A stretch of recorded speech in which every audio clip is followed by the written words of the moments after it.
Meantime, the White House also downplaying concerns about the economy, describing a high-level meeting in the Oval Office yesterday with the country's top economic advisors as routine. I would note that it is a routine meeting, and most presidents meet with their financial regulators. There is, of course, a couple of items on the proactive agenda, including the state of the country's financial institutions, work that they're all doing to promote financial stability, implementation updates around climate-related financial risk, agency actions on financial inclusion and access to credit.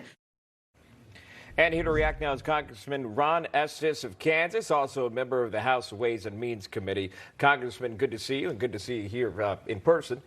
There's a lot to talk about. That's what's happening here in Washington. Obviously, you heard the description there from the White House press secretary that this is somewhat routine. Can you weigh in on that? Is that somewhat routine for them? I think it is good for the president to get updates and advice from the financial regulators and the leadership across there. The problem is we've got to worry about the Biden tax policies and economic crisis that he's creating.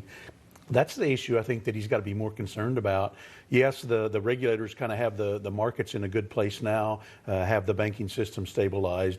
But when we look at adding trillions of dollars in new debt and new spending, that's gonna hurt. And I think that's going to show up as the next time they talk. Well, let me ask you this, just from a layman's point of view. I mean, an everyday American right now is going to go to the gas station, and they're going to get gas, and they're going to fill up, and they're going to notice those prices are different. They're going to go to their local grocery. They're going to go to their restaurant and notice that the prices on meat are higher than they're typically paying.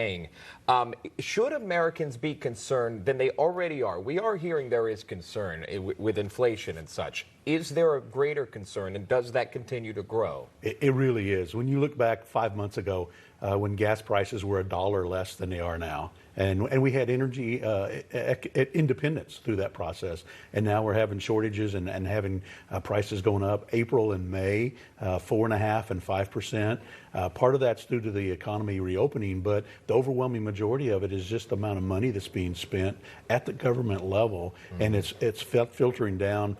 And the average American is now just starting to see that impact, starting to see the pain that's caused by the higher gas prices when they go to the grocery store. And that's going to play out for the next several months, if not the next couple of years. You know, it's interesting because over the weekend, I went to one of these little Mexican restaurants, and I was getting tacos. It's a true story, getting tacos, and you can choose chicken or steak, and they're both the same price on the menu. The waitress tells me, oh, if you choose steak, it's $3 more than the actual menu price. That just changed. But again, another identifier here that how this really is starting to impact, it is impacting everyday life here. But what can be done at the top about that to kind of pull that back? Because we got to keep in mind the American people are just coming out of a pandemic, and this affected everyone, especially in their pocketbooks. It really did. And one of the things drives inflation is just the amount of money, and particularly the amount of government spending that impacts and flows into the economy, chases too few goods. And inflation's a terrible thing. I mean, the Biden inflation is going to be taxing on so many people, particularly low-income folks, because they don't have as much opportunity to react to it, to change their income, to do something different. So inflation really hurts at that level, and it's an ongoing thing. It's a battle we need to be fighting, and our regulators need to make sure they keep an eye on that. And there's money being funneled in different ways, as you know, with these new child tax credits that they're proposing as well, being able to roll those out. I believe it's starting next month. But aside from that, another big rollout, infrastructure, right? And there's a lot of talk on this, and there's a big divide between Republicans and Democrats. The Republicans, they say, oh, we'll go with $900 billion. It goes up to $6 trillion, depending on what side of the aisle. Where do we stand with that? What is needed? Yeah, when you look at what President Biden proposed, whether it was $2 trillion or $4 trillion or $6 trillion, depending on which number they're talking about today, on any given day, less than 5% of the original proposal dealt with roads and bridges. I mean, that's what we as Americans think about as infrastructure. Instead of that, they're talking about everything from senior citizen housing and from union membership as being infrastructure in social programs.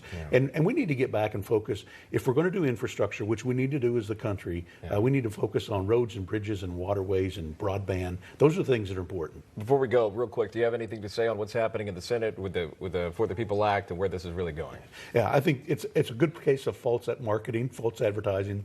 I mean, this For the People Act is really for the corrupt politicians. I mean, what it really does is takes taxpayer money, put in politicians' pocket when they run for office. I hope it goes down in the Senate. I think it really will in terms of a failure there. I mean, we want free and fair elections. We want to make sure that that happens across the country all the time. Yeah. All right. Congressman Ron Estes of Kansas. Good to see you, Congressman. Thanks so much for stopping by the studios. We appreciate it. Great. Thank you.